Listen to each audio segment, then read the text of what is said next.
Good afternoon students. Percentage का topic हमारा चल रहा था, तो आज कुछ और क्वेश्चंस डिस्कस करते हैं परसेंटेज के। उसके बाद हम प्रॉफिट लॉस नेक्स्ट चैप्टर में आएंगे, जिसमें हम प्रॉफिट लॉस डिस्कस करेंगे। प्रॉफिट लॉस में अच्छी कमांड होने के लिए जरूरी है कि परसेंटेज के बेसिक्स में हमारी अच्छी कमांड हो। तो क्वेश्चंस कंटिन्यू करते हैं। If the length of a rectangle is rectangular field is increased by 20%, breadth is reduced by 20%, area of rectangle will be 192।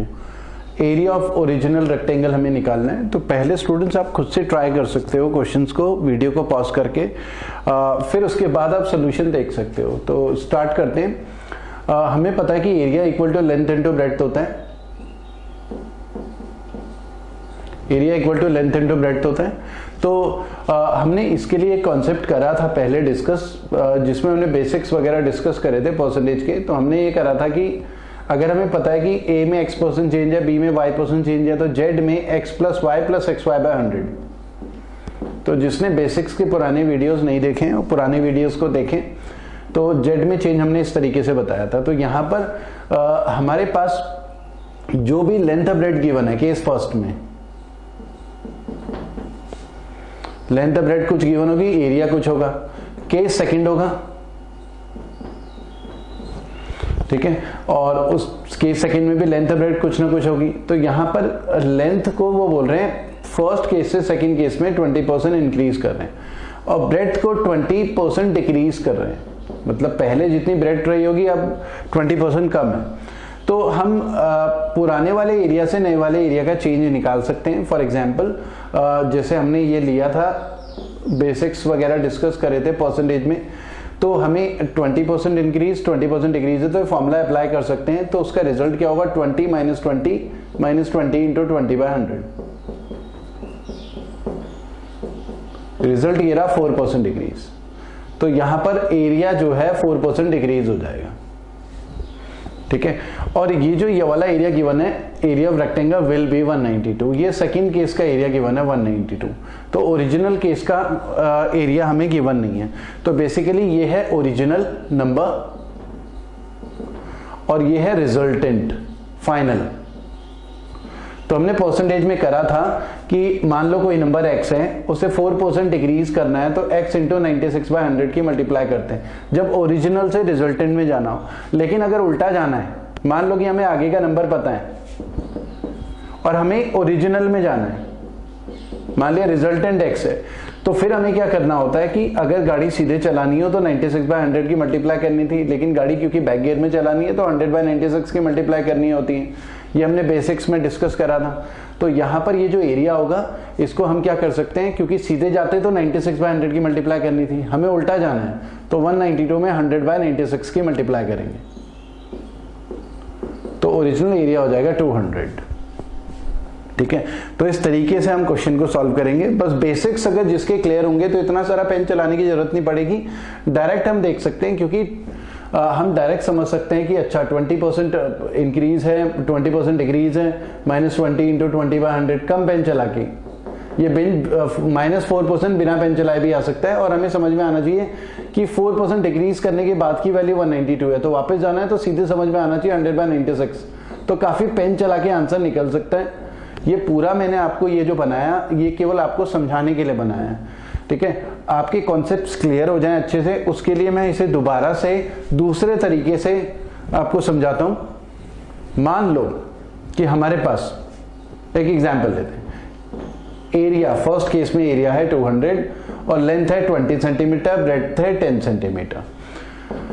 हमें ये बोला, जैसा ये कंडीशन यहां पर बोली है कि 20% इंक्रीज है और ये 20% डिक्रीज है, तो 20 का 20% होता है 4 सेंटीमीटर, तो 24 सेंटीमीटर हो जाएगा। और 10 सेंटीमीटर का 20% होता है 2 सेंटीमीटर, तो ये 8 रह जाएगा। तो 24 इंटू 8 हो गया 192 सेकेंड केस में। यहां से यहां पर 8 का डिक्रीज बाय 8 200 का है 4% डिक्रीज। हम कैलकुलेट करें तो 4% डिक्रीज। तो ये हमने एक ओरिजिनल केस लिया कि मान लिया ओरिजिनल केस ये था। सारी कंडीशन इस क्वेश्चन के हिसाब से ही होगी। अब हुआ क्या कि हमें जो क्वेश्चन है यहां पर, ये सब डेटा पता नहीं है। हमें तो केवल ये गिवन था कि 20% इंक्रीज हो रहा है लेंथ में, 20% डिक्रीज हो रहा है, ये भी पता नहीं था। बस ये पता है कि बाद में एरिया 192 हो गया। इस 4% का बेस क्या है, ये इन सारी परसेंटेज का बेस ये है कैलकुलेशन का।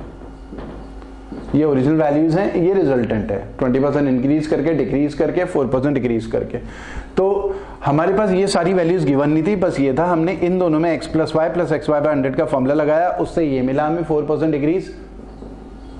ठीक है, और 4% डिक्रीज करने का मतलब है अगर गाड़ी सीधे चलते तो 96/100 की मल्टीप्लाई करनी थी, लेकिन गाड़ी हमें बैक गियर में चलानी है तो 192 में 100/96 की मल्टीप्लाई, 192 में हमने क्या करा, 100/96 की मल्टीप्लाई करी और सीधे 200 आ गया। तो बेसिकली स्टूडेंट्स आपको अपने कॉन्सेप्ट्स इतने अच्छे से क्लियर कर लेने हैं कि आप शॉर्टकट खुद से क्रिएट कर सकें। ठीक है, तो ये सब हमने इसलिए डिस्कस करा ताकि एक कॉन्सेप्ट क्लैरिटी आपके उसमें आ जाए क्वेश्चंस में। ठीक है, तो ये था क्वेश्चन नंबर 1। नेक्स्ट क्वेश्चन में आते हैं।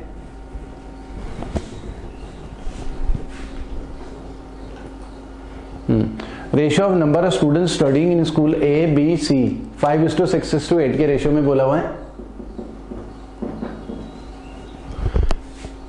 फिर बोला if the number of students studying in each of the school is increase by 30%, 25% and 25% respectively, what will be the new ratio of students in the school ABC.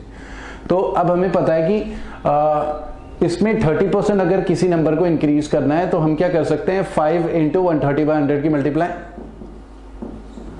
इसमें 25% increase करना है तो 125/100 की मल्टीप्लाई।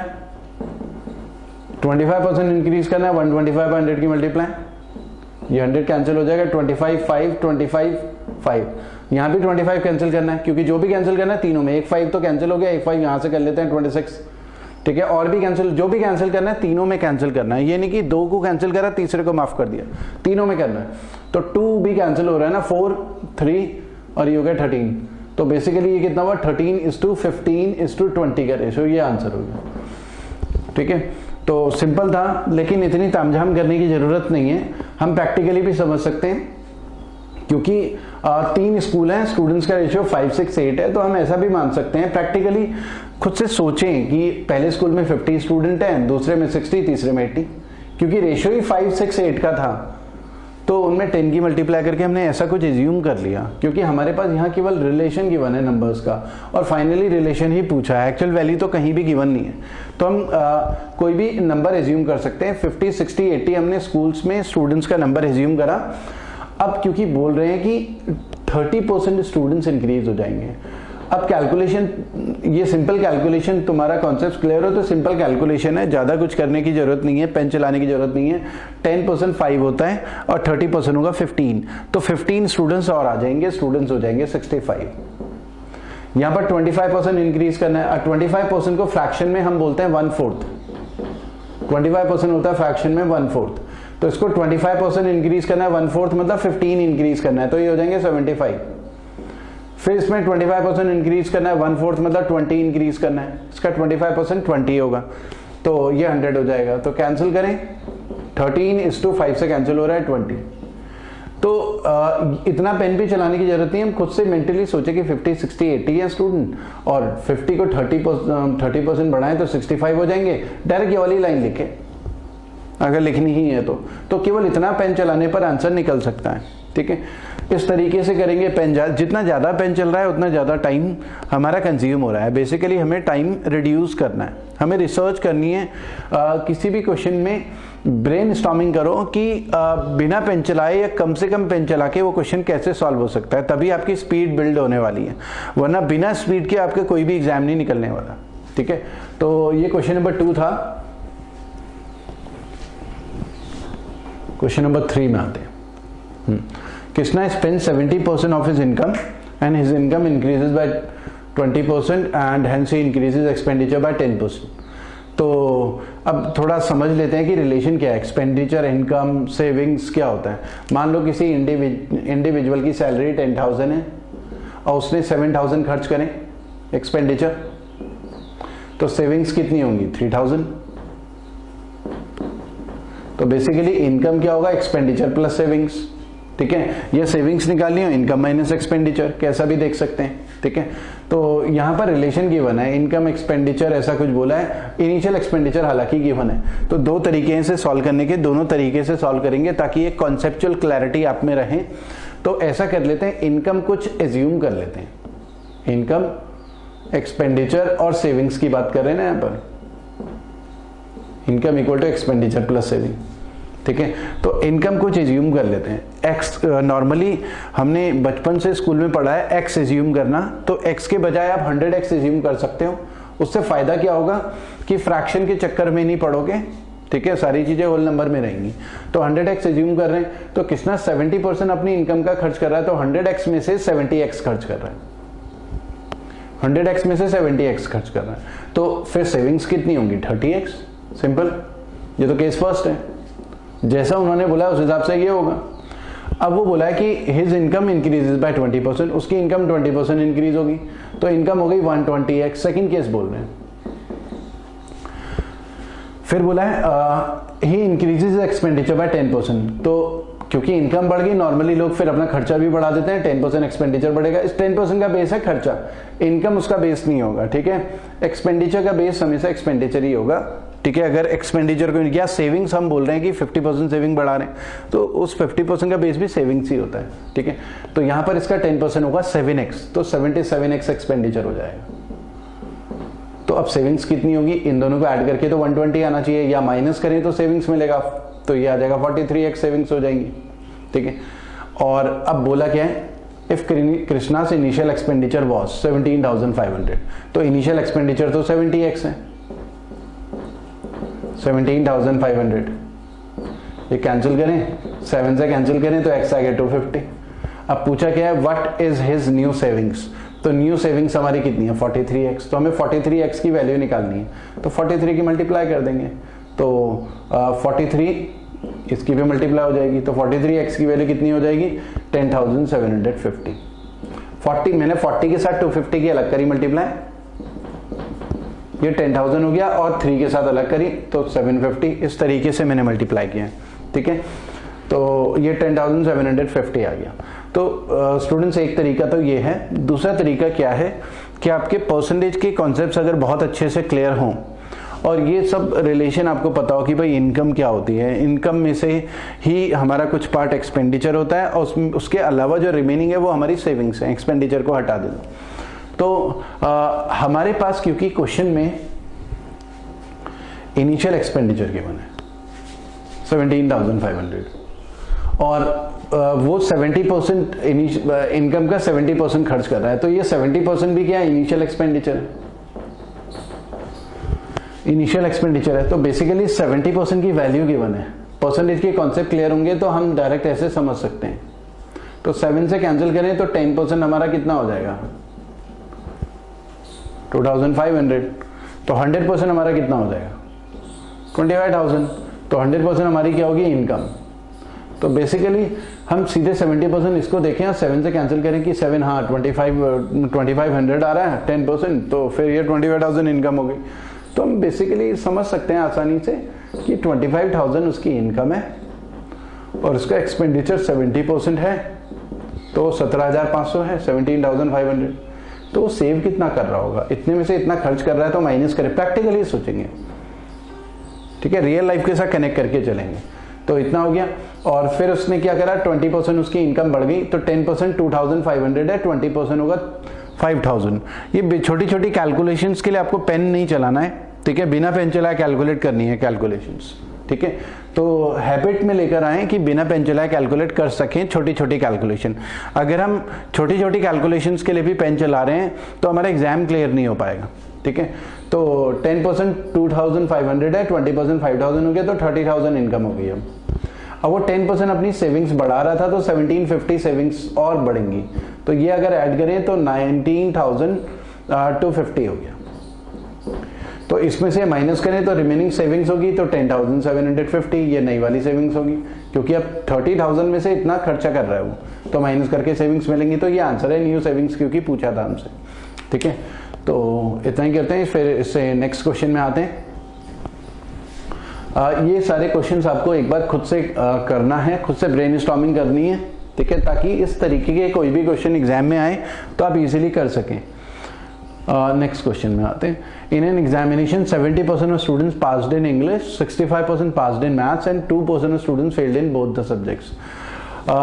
इसमें ये बेस्ट तरीका इसको करने का होता है वेन डायग्राम, क्योंकि इसमें कुछ लोग कॉमन हो सकते हैं, कुछ लोग ऐसे हो सकते हैं जो इंग्लिश में भी पास हैं और मैथ्स में भी पास हैं। तो बेसिकली अगर हम ऐसा वेन डायग्राम बनाएं इंग्लिश और मैथ्स का, तो हमें बोला है कि 70% स्टूडेंट पास इन इंग्लिश, तो इंग्लिश में 70% पास हैं, क्योंकि इन 70% में कुछ लोग ऐसे होंगे जो मैथ्स में भी कॉमन होंगे, जो मैथ्स में भी पास होंगे। 65% पास इन मैथ्स। तो यहां पर वो लोग हैं जो या तो इंग्लिश में पास हैं या मैथ्स में पास हैं या दोनों में पास हैं। हम बेसिकली सेपरेट करने की कोशिश कर रहे हैं डेटा को। इस 70% में कौन है, ओनली इंग्लिश में पास वाले भी हैं और बोथ इंग्लिश और मैथ्स में पास होने वाले भी हैं। और ये 65% में हमारा ये ओनली मैथ्स भी है और मैथ्स और इंग्लिश दोनों है, ठीक है। तो 2% students failed in both the subjects. 2% अगर दोनों में फेल हो रहे हैं तो पास 100% में से 98% पास हो रहे होंगे, ठीक है। और 98% किसको जोड़कर आएगा, इन सबको जोड़कर आना चाहिए, इन तीनों को ऐड करके 98% आना चाहिए। लेकिन अगर हम इनको ऐड करें, मतलब ओवरऑल ये सब 98 आना चाहिए, लेकिन इनको ऐड करें तो कितना आ रहा, 135, जबकि आना चाहिए 98। इन दोनों को ऐड करके कितना आ रहा है, 135, आना चाहिए 98। तो वो 37% मोर आ रहा है ना यहां से यहां पर, वो 37% मोर इसलिए आ रहा है क्योंकि ये कॉमन वाला पोर्शन 37 होगा। बेसिकली इन सबको ऐड करके 98% आना चाहिए था, लेकिन ऐड करके आ रहा है 135, ठीक है। तो इसका मतलब है 37% ज्यादा आ गया। 37% ज्यादा क्यों आया, क्योंकि जब इन दोनों को ऐड कर रहे थे तो ये 37% की डुप्लीकेसी हो गई, तो ओवरऑल 37 ज्यादा आ जाता है। क्योंकि जब भी हम इसको और इसको ऐड करेंगे ये डेटा डुप्लीकेट हो जाएगा और एक्स्ट्रा आ जाएगा टोटल के ऊपर। तो हमें हमारा टोटल आना चाहिए 98, तो डुप्लीकेसी की वजह से 37 मोर आ गया। तो बेसिकली बिना पेन चलाए कैलकुलेट किया जा सकता है। अगर ओनली इंग्लिश पूछते तो डायरेक्ट माइनस कर लेते 33%, ओनली इंग्लिश पूछते। मैथ्स पूछते तो यहां पर माइनस कर लेते, यहां पर आ जाता 28%, ठीक है। लेकिन हमें पूछा क्या है, देखिए हमने यहीं पर देख लेना था कि ये जोड़कर 135% आ रहा है और 2% failed in both the subject, तो 98% आना चाहिए था टोटल, तो 37% की डुप्लीकेसी होगी। और ये जो passed in both the subjects, ये जो 37 है उसकी वैल्यू है, ये 37% की वैल्यू 148, और 37% की वैल्यू है तो ये कितना हो गया, 1% हो गया 4, तो 100% कितना हो जाएगा 400। तो टोटल स्टूडेंट्स हमारे पास आ जाएंगे जो एग्जाम में अपेयर हुए हैं 400, ठीक है। इसका रिवीजन एक बार खुद से करना, ब्रेनस्टॉर्मिंग करना, ठीक है, ताकि ये क्लैरिटी आ जाए, क्योंकि ऐसे क्वेश्चंस बहुत कम पेन चला के हो जाते हैं। टोटल 135 आ रहा है, जबकि आना चाहिए 98%। जो पास है, पास, क्योंकि ये पास का है ना, पास्ड, अपास्ड, ओवरऑल पास आना चाहिए 98%, क्योंकि 2% तो फेल हो रखे हैं। लेकिन 98 के बजाय 37% ज्यादा आ रहा, वो इसलिए आ रहा है क्योंकि डुप्लीकेसी हो गई उसकी, वो बोथ में पास वाले हैं 37, वो सीधे इसके बराबर हो गया। तो 1% 4, तो 100% टोटल होगा, तो 400 हमारा आंसर है।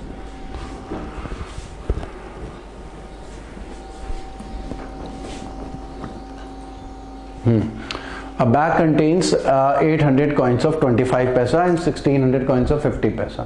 16% of 25 paisa coins and 32 paisa are removed. Percentage of money removed from the bag is. तो पहले टोटल मनी पता होना चाहिए कि कितना है। अब इतने सिंपल क्वेश्चंस में पहले आप ऐसा ना हो कि पेन चला चला के ओवरऑल मनी कैलकुलेट करें। आप खुद से प्रैक्टिकली सोचो कि आपके पास 25 पैसा के 800 कॉइन होते तो कितना पैसा होता, तो 200 रुपए होते ना, क्योंकि हमारा ये 1/4 रुपये है। 1/4 की मल्टीप्लाई करेंगे 200 रुपीज, या 4.25 पैसा जोड़कर तो 1 रुपया हो जाता है। तो बिना पेन चलाए आपको समझ में आना चाहिए। अगर पेन चला चला के कैलकुलेट कर रहे हैं तो इसका मतलब हमारी अप्रोच में बहुत बड़ी प्रॉब्लम है। तो ये ही हमें समझ में आ रहा है कि 200 रुपए, ठीक है। ऐसी 50 पैसा मतलब 1600 कॉइन है 50 पैसे की, तो इसका मतलब ये क्या है, 800 रुपए। तो टोटल जो मनी है 800, टोटल मनी हमारे पास है 1000 रुपए, 1000 रुपीज, ठीक है। टोटल हमारे पास 1000 रुपए हैं। तो ये प्रैक्टिकली पूरा समझ में आना चाहिए, ठीक है। फिर बोला क्या है, 16% और 25 पैसा कॉइन।